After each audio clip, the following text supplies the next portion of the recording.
lot. So I met with the food handlers, POC from Public Health a couple weeks ago, and it was a thick training. Okay.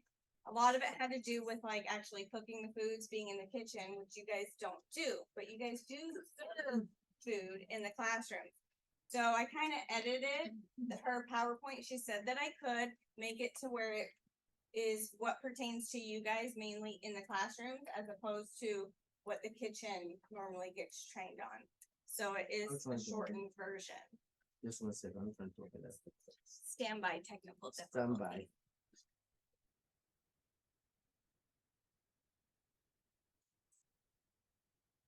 Food handlers.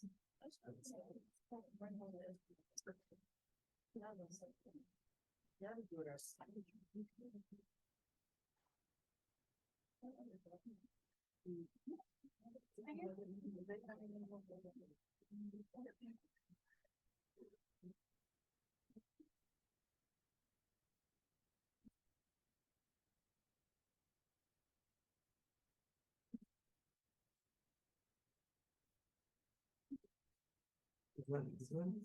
Yeah. 10 minutes an hour. Okay, so All right. First, this is coming from Public Health. These are not my slides or my ideas or anything. I'm just here to give you guys the information. So next slide, we're going to talk about what a foodborne illness is. It's a disease caused by contaminating foods or beverages, right? Next slide. Those symptoms. Right? We've all experienced that. That doesn't necessarily mean you have a foodborne illness. Next slide. We're all familiar with, no, go to the next. Which slide did I send you? Oh, I sent you the big one. Okay, so norovirus, who was here for the great norovirus outbreak? Who caught it? How bad was that? All right. Really bad. Never want that to happen again. But like that's the whole thing to go to the bathroom was like 12 steps. Those symptoms literally happen, they happen very quickly. That virus spread so quickly. It literally started in infants. Like one infant was having symptoms, then like 20 minutes later, and then it kept spiraling. And the teacher, yeah, it was really bad. So this virus can happen. It can spread from one person to another through contamination of food, water, or by touching the contaminated surfaces. Okay. Next slide. We want to make sure that we're not touching any foods with our bare hands. Yes, we do serve children, right? But really, the children should be serving themselves, right?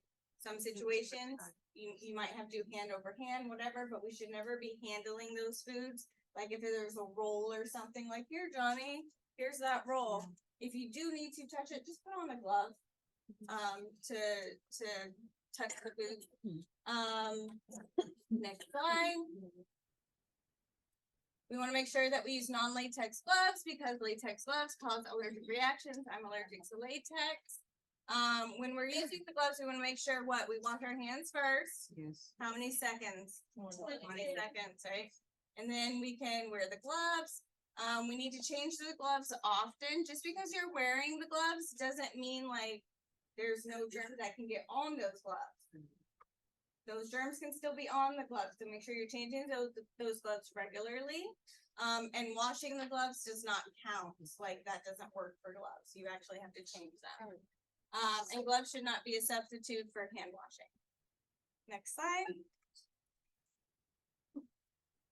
Hand washing is the #1 way to stop the spread of an infection. If you do have to use hand sanitizer, as soon as water and soap are available, wash your hands for 20 seconds.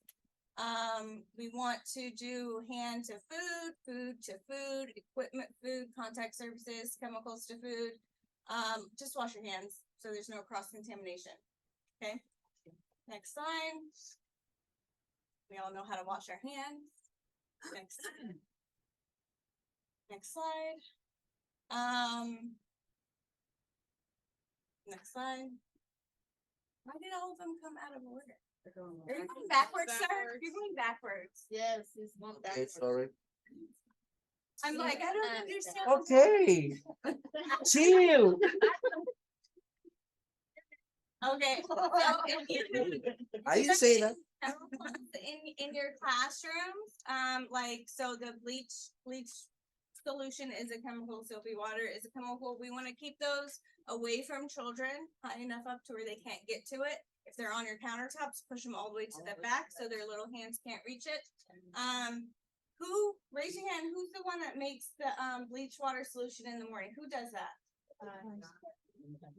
You do an amazing job. So public health, when they came in, she was like, I'm just gonna test this. And it was the middle of the day, it was at 2:00. She's like, because usually the bleach loses its power, and so you have to redo it. And I was like, I've never heard of that, but go ahead and test it. Let's see. And it was perfect. Damn, it's It very was 2:00 nice. and it was still the same strength that it was when you first made it. So great job. We want to make sure that our bleach and soap bottles are always labeled properly with the correct date, month, all of that, and it's like circled, whatever, however you guys do it, make sure that's up to date and it says like it's the bleach water solution or the soapy water solution. Next slide. What is it? Food contact surfaces must be clean and sanitized anytime during the operation when contamination may have occurred. So what does that look like in the classrooms? When would you do that? When would you clean and sanitize the surface? Before the food comes, after the food comes? If it's in the diaper change area? Art where they're using their hands and doing all of that. Yep. So again, Ty, your bleach solution was at exactly 100 ppm, like it was literally perfect at 2:00 in the afternoon. Premix sanitizing solution, make it in accordance with their recommendations, which we clearly do. Next slide. Make sure you go forward.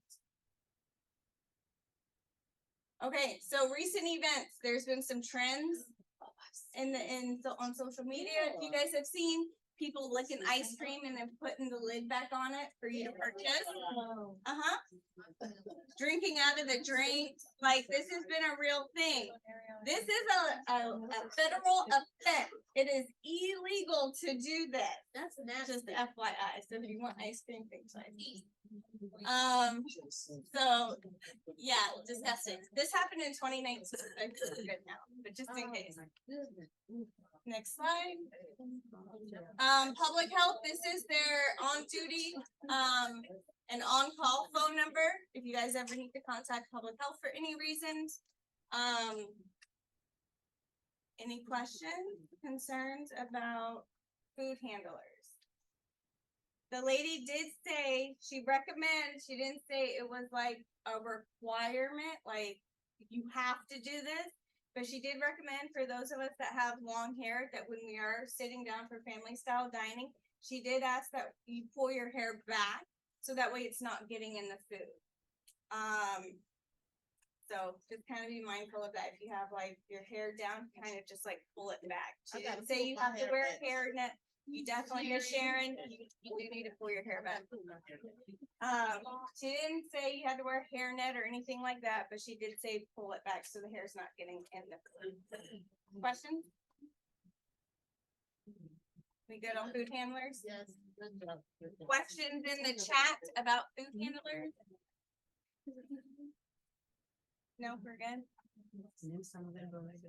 Are we covering allergies today? No. Okay. Allergies.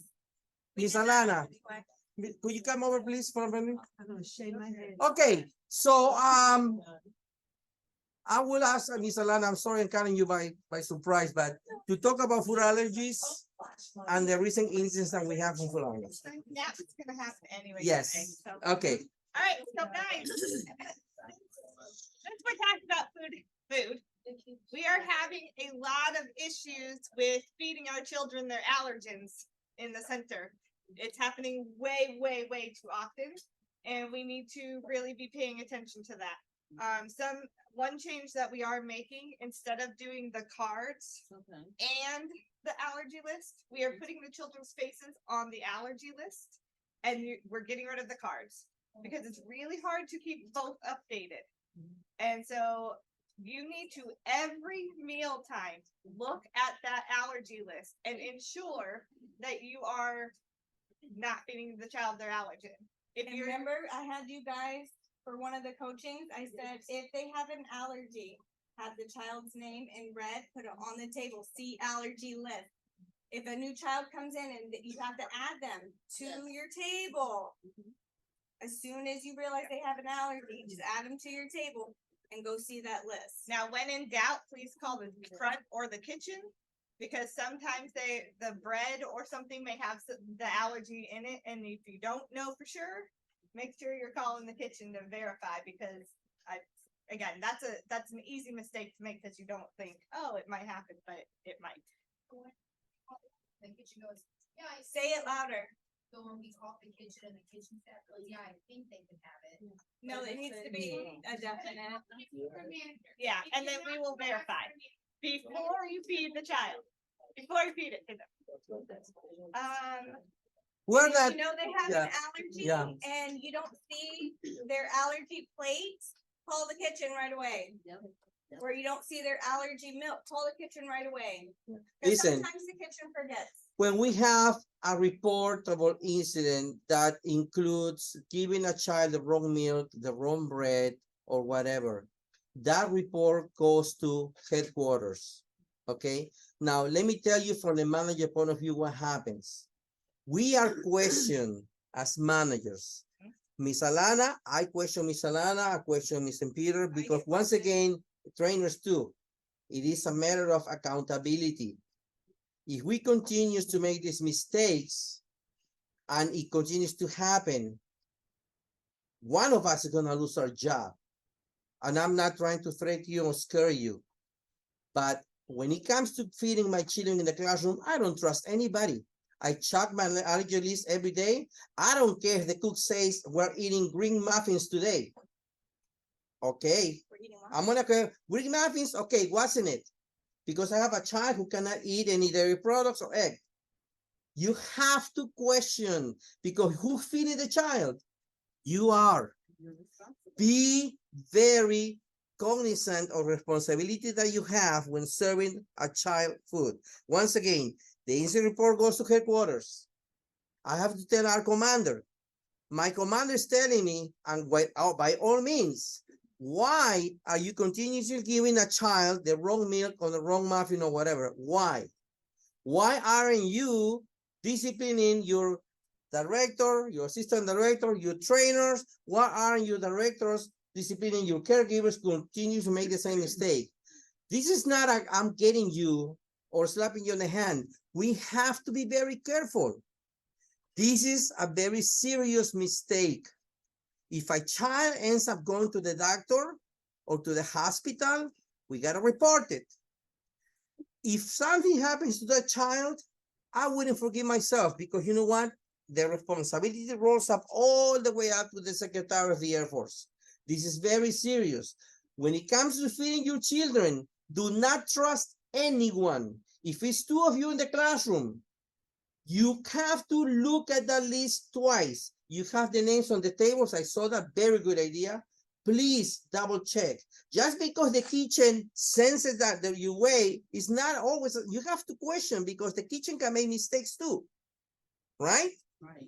About 2 months ago, we were in the kitchen because Miss Katina wasn't there. We called it 3 times in the kitchen. Miss Peter called the name, Miss Alana called the name, I called the name, to make sure that everything came out of the kitchen right. 3 times. And then, of course, when you went to the classroom, you check, okay, wait a minute, no milk, no dairy products. It's a 4 checkpoint process. Everybody has to be very careful, please. And make sure you guys are reading it though, because some people can have dairy cooked in and some people can't. And so that's a big thing too you need to look at. I am going to give you guys, I may have given it to you when we first got here, but I'm gonna give you a checklist. I want you guys to initial off on breakfast, lunch, and snack. That you've checked that, and then we, management, are going to be checking that you guys have actually initialed off on that. So as soon as I can get it printed, you will be getting that. So to kind of piggyback off Dr. B, when he says that when we have these reportable incidents, they go up to headquarters.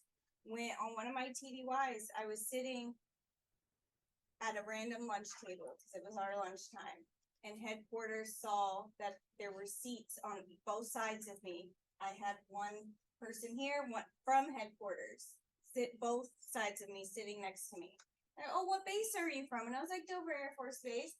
Oh, just in a week period, you guys had blah blah blah, and I was like, Also, your names go on those incident reports too, just so you all know. So they all know your names if you're